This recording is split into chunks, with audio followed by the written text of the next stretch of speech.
Assalamualaikum warahmatullahi wabarakatuh. Subhanallah walhamdulillah wala ilaha illallah wallahu akbar. Bersyukur kita kehadirat Allah Subhanahu wa taala. Allah berikan kita umur yang panjang, dan dengan umur yang panjang tersebut kembali kita bisa bersua dengan bulan Ramadan, bulan suci, bulan ampunan, bulan pembebasan dari api neraka. Kita syukuri nikmat Ramadan ini dengan meningkatkan amal soleh kita, terutama di bulan yang penuh mulia ini. Lalu bersama-sama kita menghidupkan sunnah Nabi SAW dan kita sempurnakan dengan bersolawat kepada beliau. Allahumma salli ala sayyidina Muhammad wa ala ali sayyidina Muhammad. Assalamualaikum ya Rasulullah, assalamualaikum ya Habiballah.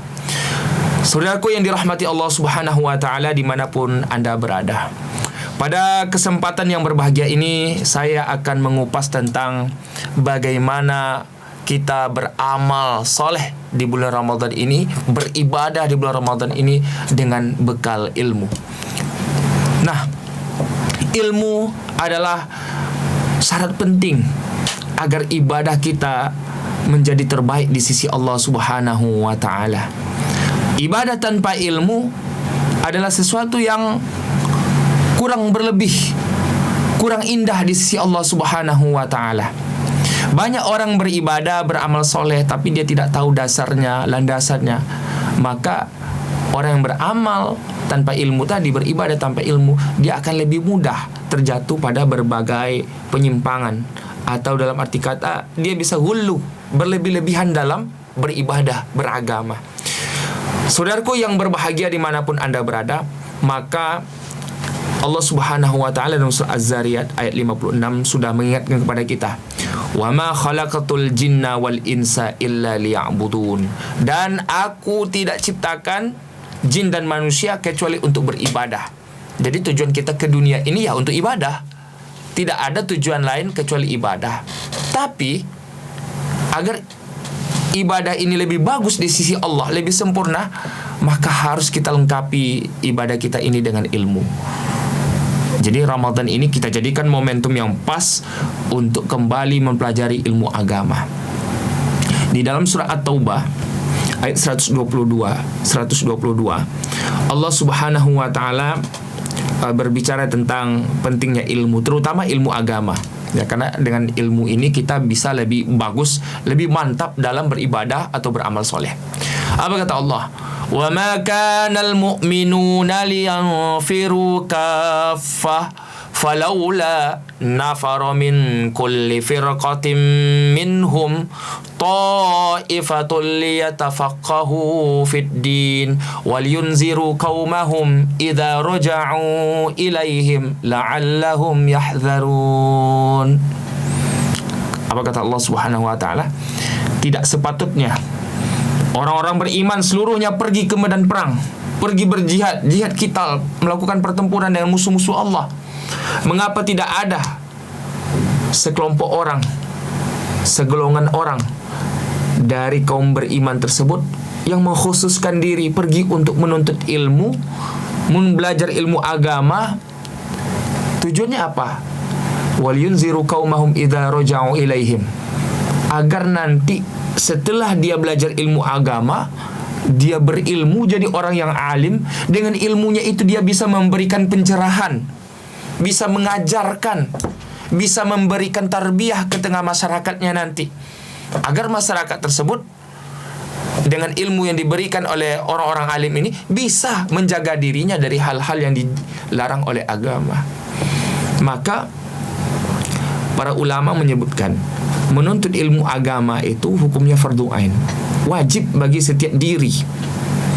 Sedangkan menuntut ilmu agama dengan tujuan agar kita bisa mengajarkannya kepada orang lain, kita menjadi alim, mengajarkan, mentransfer ilmu tersebut kepada orang lain, maka ini hukumnya adalah fardu kifayah.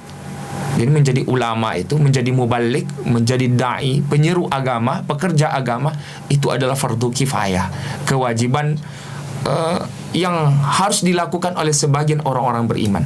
Nah, surat At-Taubah ayat 122 ini turun. Ketika itu asbab nuzulnya sebagaimana dikisahkan oleh Syekh Jalaluddin As-Suyuti di dalam kitabnya Lubabun Nukul fi Asbabin Nuzul. Beliau berkisah bahwa dulu di masa Nabi ada sekelompok sahabat pergi ke padang pasir untuk menjumpai suku-suku Badui di sana.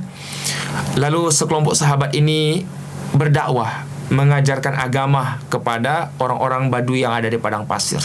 Pada saat yang bersamaan, Nabi dan para sahabat lain berangkat ke medan perang untuk bertempur melawan musuh-musuh Allah.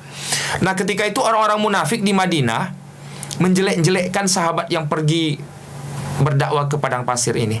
Kata mereka, tuh lihat orang-orang yang di padang pasir sana. Mereka sengaja tuh pergi ke padang pasir, sok-sok mengajar agama kepada orang Badui. Tujuannya apa? Agar mereka bisa ngelak tidak pergi ke medan perang. Jadi mereka beranggapan sahabat yang berdakwah itu supaya terlepas dari kewajiban untuk pergi ke medan perang. Maka turunlah ayat 122 surah At-Taubah yang saya bacakan tadi, bahwa Allah menyatakan sendiri tidak pantas semua orang beriman itu pergi ke medan perang. Harus ada yang fokus belajar agama dan mengajarkannya ke tengah masyarakat. Jadi belajar ilmu agama ini wajib.